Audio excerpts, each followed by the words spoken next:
مینا ژوند مینا مذهب دی، مینا عقل مکتب دی، مینا لویه فلسفه ده، دا د زړونو حادثه ده. که په دې زه کافر کېږم په خپل کفر به خوشحال یم. زما یار زما ایمان دی، زما یار زما سجده ده. د جانان سترګې چې نه وي نه کعبه نه مدینه ده. مینه حسن باندې نه ده. که بلال په تا مین شو نو ستا حسن ستا دلیل دی. په بلال چې ته مین شوې دې کې لویه فلسفه ده. مینه رب سره اسمان کې زما سوال دی مینه څه ده؟ یو وړه شان مجموعه ده، زه یم فکر دی عنوان دی پکې لویه فلسفه ده. یا خو ځان پوهول غواړم یا خو ستا اصلاح کول دي، ستا د ذهن احاطې له دا ګندره سیشلول دي. زما سوال دی مینه څه ده؟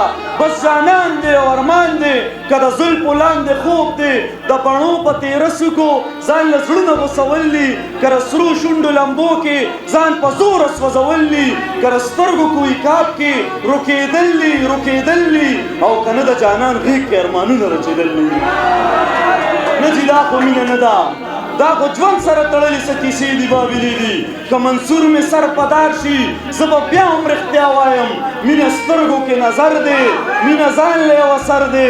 مینه وګوره یعقوب دی، مینه وګوره یوسف دی. دلته مینې ته لږ پام کړه چې د مینې جدا کېږي د یوې مینې د سترګو بینا سترګې نابینا شي. تش د مینې په لباس هم نابینا سترګې بینا شي.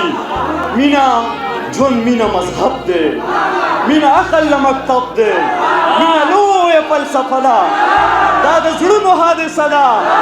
که په دې زه کافر کېږم په خپل کفر به خوشحال یم.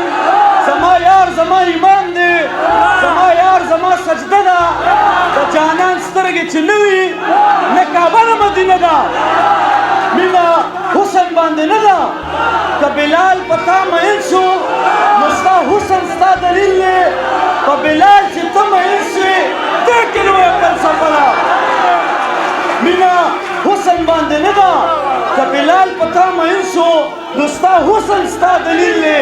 په بلال چې ته مین شوې دې کې لویه فلسفه ده. مینه رب سره اسمان کې دوه په دوه مباحثه ده. مینه په بوراک کې چې په خپو کې د جانان مې غوړېدلی وزر پروت دی. مینه نیمه شپه کې د خپل یار سره رشته ده. مینه یخ بادونه نه دي، دا د اور یوه لمبه ده. دا چې سرې به سر کې وینې دا په مینه شین جنت دی. غرغنډې چې پرې بلیږي او دننه شنه باغونه دا سبل څه نه دي. د نمرود د اور کیسه ده. مینه څه ده؟ مینه څه ده؟ دا په ځمکه اسمان نه ده. بس چې ځان درته سینګار کړي د غنمو یو دانه هم پیغمبر په ځان مین کړي. مینه دومره لیونی شي د غنم په بدله کې جنتونه کړي قربان. مینه ناز مینه انداز دی، د موسی د جلال راز دی، د عیسی د حکمت دون دی، د داود د نغمې ساز دی. مینه رنگ دی، مینه شرنګ دی، د خواجه د رباب ټنګ دی. مینه جوړ د لا ثبوت دی، هر کافر د دې ثبوت دی.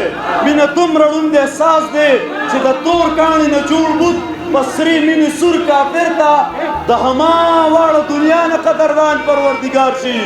مینه سړیکه مینه درد دی چې د وینې موج کې راشي د فارس ظلمت سبا شي او د جهل شپې رڼا شي. یو بېنومه محبت ته ستا شعور کې عقل راشي او وجود دې هم فنا شي. ای زلمیه ستا په مرګ به محبت د ژوند بقا شي. بس همدا به محبت وي چې د مرګ را پیدا شي، چې د مرګ را پیدا شي، چې د مرګ را پیدا شي.